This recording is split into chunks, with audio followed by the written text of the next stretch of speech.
Hey, so we're going to do a real quick video today, and it's really going to be in preparation for a video I'm planning to do later this week. And that is a homemade mayonnaise, and it's going to be a basil mayonnaise that at least the first thing I'm going to do with it is use on a BLT. So hopefully going to make this really quick. So I will meet you in at the Arrow Garden where I am trying to start an herb garden. It's going pretty well so far, so we'll see you in there. All right, so we're gonna grab some basil for this. Just have my Arrow Garden here, and I'm just gonna prune this like I've learned to do just at the break of one of the stems where the new leaf section starts. So here's some good Genovese basil that we're gonna use for this mayonnaise. So I'll meet you in the kitchen. Okay, I think I have everything ready to go here, so I'll show that to you real fast. I've got a cup of avocado oil. You could use canola oil, vegetable oil. You could use bacon fat if you wanted to, which would be really good, I think. I've got my basil that I harvested a little bit ago that I just gave a rough chop to off camera. I've got a large egg. I've got a clove of garlic that I just chopped into a couple of pieces, part of the peeling more than anything. Speaking of peeling, got a little piece of the peel there. I've got half of a lemon. I've got a lemon squeezer. I've got some salt and pepper off to the side here that may or may not be in camera. So that's what we have. So first thing we're gonna do is we're gonna crack our egg into, and by the way, I'm using an immersion blender with the container that the immersion blender came with. I'm going to talk a little bit about that in a second, about why I like to do it with this, but you don't have to have an immersion blender at all. So get my egg in there. I should have had a paper towel handy. There we go. And next we're going to go ahead and get about a tablespoon of acid. You could use white vinegar. I'm choosing to use lemon juice. I like a little bit of tang, so I'm just going to do whatever this half of a lemon produces here, which might be a little more than a tablespoon. Here we go. Just get that put away. We'll go ahead and drop our basil in. And by the way, I'm putting the basil in before I mix this. That's going to turn this mayonnaise kind of a green tinge, and that's okay with me. If you don't want it, if you want it to be more white, just fold the basil in afterwards, and that'll be fine too. But I really want to flavor this mayonnaise really well with this basil, so I'm going to blend it. Got my clove of garlic. There we go. Gonna throw in half a teaspoon maybe of salt, something like that. And I always like to throw in a little bit of black pepper. It's just hard for me not to. But that's all to taste, and we are gonna taste this before we call it done. Next, we're gonna go ahead and put our oil in. Now, here's where I wanna talk about my immersion blender using.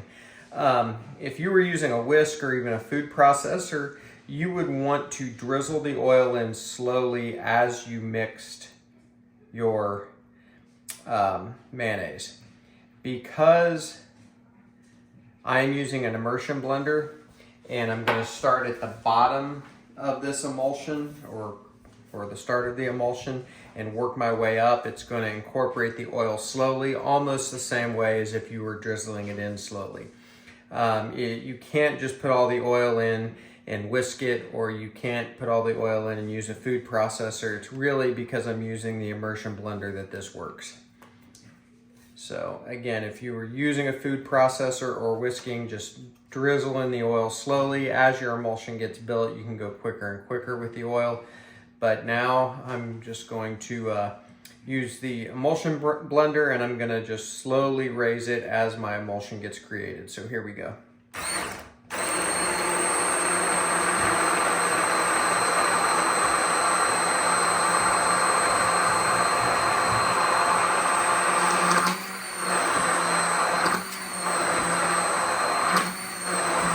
So as you can see, it's that quick. We have our emulsion and our mayonnaise is essentially done.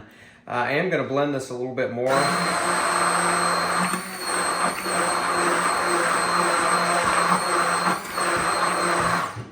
mostly to ensure that I got that garlic all incorporated, as well as the salt and pepper. I'm going to try this real fast. Oh, that's good. I think it could use a little more salt.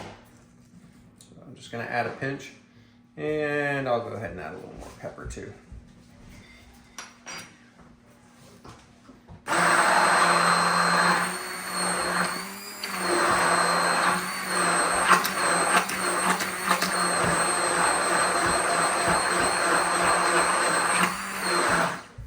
And that's probably going to do it for our mayo. So let's give it another try.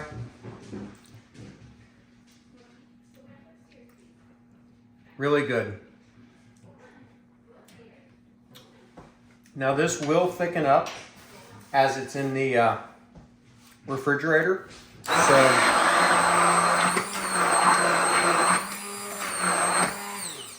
don't be afraid if it seems like it's too thin.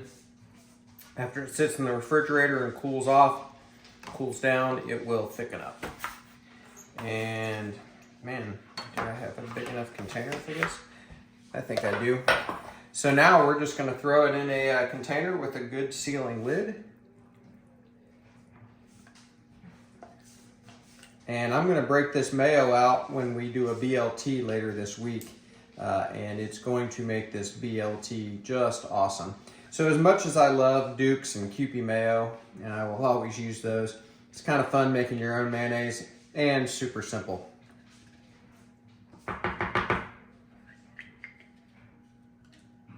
And there we go.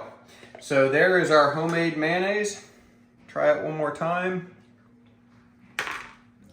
Can't beat making your own mayo at home. So thanks for joining here at Buckeye Barbecue, and we will see you next time. We'll see you when we make these BLTs probably. Hey, you still here? This is called me forgetting to add my mustard to the mayonnaise. Always good to add a little bit of mustard to your mayonnaise. In this case, I'm going to use some stone ground mustard. Gonna go about a tablespoon. And I wish I could say I forgot the mustard just so I could have an excuse to use my little whisk, but in fact, it was just a faux pas. So we're gonna get that mixed in. You can use any kind of mustard.